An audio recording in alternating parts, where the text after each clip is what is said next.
अब पाकिस्तान में कोरोना के हवाले से क्या सूरत हाल है, बहुत मुताल्लिक़ शख्सियत हमारे साथ मौजूद। हमने कल भी इसका तज़किरा किया था कि ऐसा लग रहा है अल्हम्दुलिल्लाह कि एक ऐसे मौके पे कि जब दुनिया भर में अमवात के हवाले से ज़ाहिर रोज़ाना बहुत ख़तरनाक नंबर आ रहे हैं कई ममालिक में, सारे में नहीं, लेकिन वहाँ पाकिस्तान में कम से कम जितना ख्याल था, जितना खदशा था, उससे कम नंबर्स नज़र आ रहे हैं। कल भी 50 का नंबर आया हलाक शुदगान का। तो बज़ाहिर ऐसा लग रहा है कि स्मार्ट लॉकडाउन की पॉलिसी कामयाब साबित हुई है। डॉक्टर फैसल सुल्तान साहब प्राइम मिनिस्टर पाकिस्तान के फोकल पर्सन इस हवाले से। अस्सलाम वालेकुम डॉक्टर साहब। वालेकुम सलाम जी sir, thank you very much for time. पहले तो मैं आपसे अगर पूछूंगे इस वक्त जो पाकिस्तान में कोरोना की सूरत हाल है, इसको आप एक लफ्ज़ में या एक जुमले में अगर समराइज करना चाहें तो क्या कहेंगे? परेशान कुन है, अभी अनसर्टेन है या इत्मीनान बख्श है? ये कहूंगा कि पहले की निस्बत, आज से 2 हफ्ते की निस्बत बाहर कैसे बेहतर है। और अगले 2 हफ्ते, इन 2 हफ्तों से आपको बेहतर लगते हैं या परेशान कुन लगते हैं बज़ाहिर?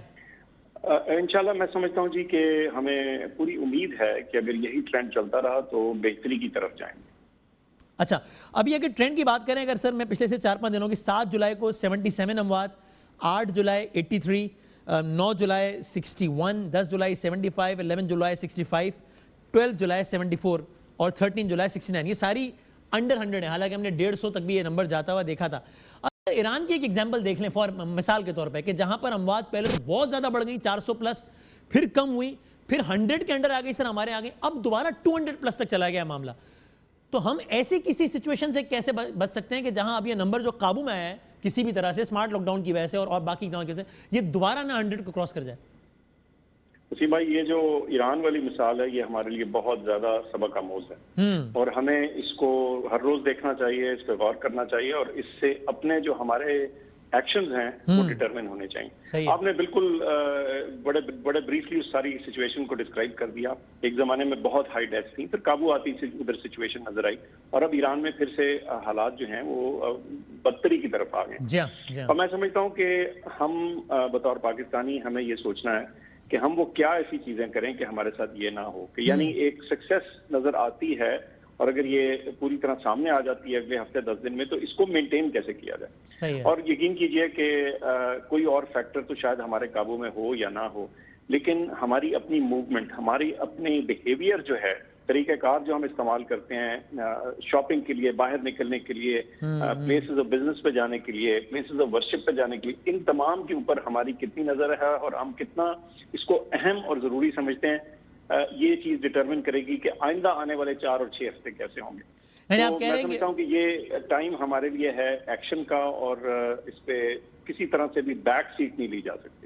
यानी मैं इसमें अब तो ये ऐड करूंगा कि हम और कुछ हमारे इख्तियार में हो ना हो, भाई ये मास्क पहनना, हाथ ना मिलाना, सैनिटाइज करना, हाथ धोना, ये सब तो इख्तियार में है। तो ये ईरान की एग्जांपल बहुत रेलेवेंट है कि यानी पाकिस्तान के लोग ये ना समझे कि अंडर 100 आ गया तो बस मामला ओवर हो गया है। हमारे पड़ोस में ऐसा हुआ है कि -100 आने के बाद अब दोबारा +200 तक केसेस चले गए ऑन अ डेली बेसिस, अब फिर उनको लॉकडाउन करना पड़ रहा है। अब सर रियासती सतह पर आप क्या समझते हैं जो स्मार्ट लॉकडाउन वाली पॉलिसी है, इसने दिए हैं फवायद और आगे इसी को कंटिन्यू होना चाहिए? सर पंजाब में उन्होंने एक्सटेंड कर दिया है 30 जुलाई तक। मैं समझता हूँ जी कि सेंसिबल, स्मार्ट, टारगेटेड, जो भी उसको नाम दे दें, एक समझदारी का लॉकडाउन जो है उसको, उस तरीक़ेकार को इख्तियार करना और उसको फर्दर रिफाइन करने की बेइंतहा जरूरत है। देखिए वो कोई फाइनल आंसर नहीं है, लेकिन क्या साबित हुआ कि जहां कहीं आपके मरीजों की तादाद ज्यादा हुई, जहां एक क्लस्टर आपको नजर आया, आपने उस जगह में मूवमेंट को कुछ रिस्ट्रिक्ट किया। और अभी आपको पता है कि हमारे लॉकडाउन किसी सूरत परफेक्ट नहीं होते, हमारा माशरा ऐसा है, लेकिन कम से कम मूवमेंट की जो इंटेंसिटी है उसमें कमी आती है और उसका नतीजा मुस्बत अच्छा हमें नतीजा नजर आया है। और मैं समझता हूं कि इससे हमें एक सबक हासिल करना चाहिए, रियासत को भी, रियासत के फैसलों को इम्प्लीमेंट करने वालों को भी और हम सबको बतौर अवाम भी। तो सर ये स्मार्ट लॉकडाउन का और दीगर पॉलिसीज का कोरोना से मुताल्लिक जो इतलाक हुआ है, आप वैसे फोकल पर्सन पूरे मुल्क में इसके इतलाक से यकसा मुतमईन है या आपके ख्याल में कुछ जगहों पर अच्छा और कुछ जगहों पर इसका ज्यादा मौसर इम्प्लीमेंटेशन नहीं हुई है? वसीम भाई, हमारा बड़ा मुल्क है, देखिए हमारा बड़ा और कॉम्प्लिकेटेड मुल्क है, 5 सूबे हैं, AJK है, बड़े शहर हैं, छोटे हैं, कस्बे हैं, यकसा इम्प्लीमेंटेशन तो मेरे ख्याल से शायद नामुमकिन का लफ्ज तो चलो मैं नहीं इस्तेमाल करता, लेकिन एक बहुत हाई टारगेट है। सही है। लेकिन मैं समझता हूँ कि हर जगह ने अपने इलाके के मुताबिक कुछ ना कुछ एफर्ट की है और उसके नतीजे भी उनके सामने नजर आ रहे हैं। और मैं समझता हूँ कि अगर किसी को कुछ बेयकीनी भी थी कि ये स्मार्ट लॉकडाउन का देगा या नहीं, अब मेरे ख्याल से जो एदाद शुमार हैं वो कुछ अपनी ही जुबान बोल रहे हैं और उनको हमें देखने की जरूरत है। हाँ बिल्कुल ऐसा ही है कि हमने इतलाक़ किया और नंबर्स में बाकायदा में कमी आना नज़र आई है।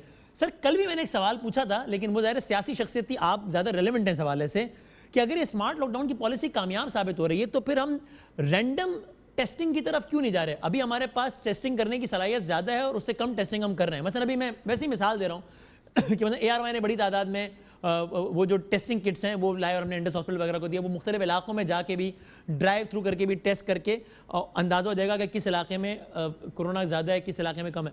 ये काम हम क्यों रियासती सतह पे नहीं कर रहे ताकि पता चल जाए कि कौन सा इलाका हॉटस्पॉट है और फिर वहाँ स्मार्ट लॉकडाउन हो?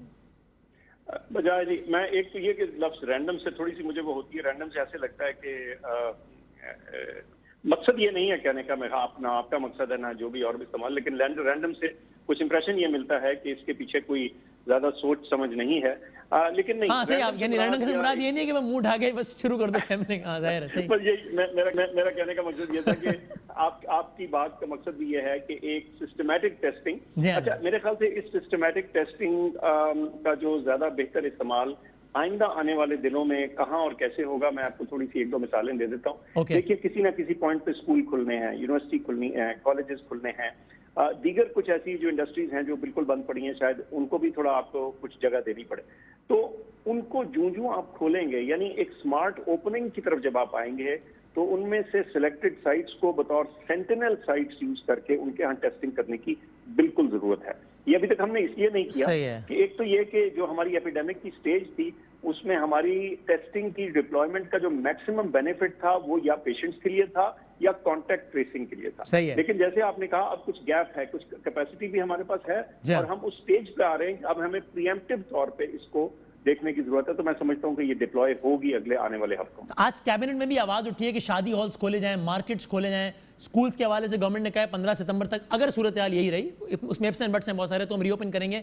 मेडिकली स्पीकिंग आप इस वक्त सूरत हाल देख रहे हैं, आप हिमायत करेंगे से अगले 3 से 4 हफ्तों में शादी हॉल्स और मार्केट्स खोलने की? मेरा ख्याल ये है जी कि अगले 3-4 हफ्तों में 2-3 बड़े इंपॉर्टेंट इवेंट्स आ रहे हैं और इन तमाम ओपनिंग्स को या इवेंट्स को एक दूसरे से अलग अलग रखना इसलिए जरूरी है कि एदाद शुमार की रोशनी में हमें पता चले कि हमारे कौन से एक्शन का क्या कॉन्सिक्वेंस था, क्या नतीजा निकला। अगर हम इकट्ठे सारा कुछ करते हैं तो सारी चीजें आपस में गड़बड़ हो जाएंगी और फैसला साजी नामुमकिन हो जाएगी।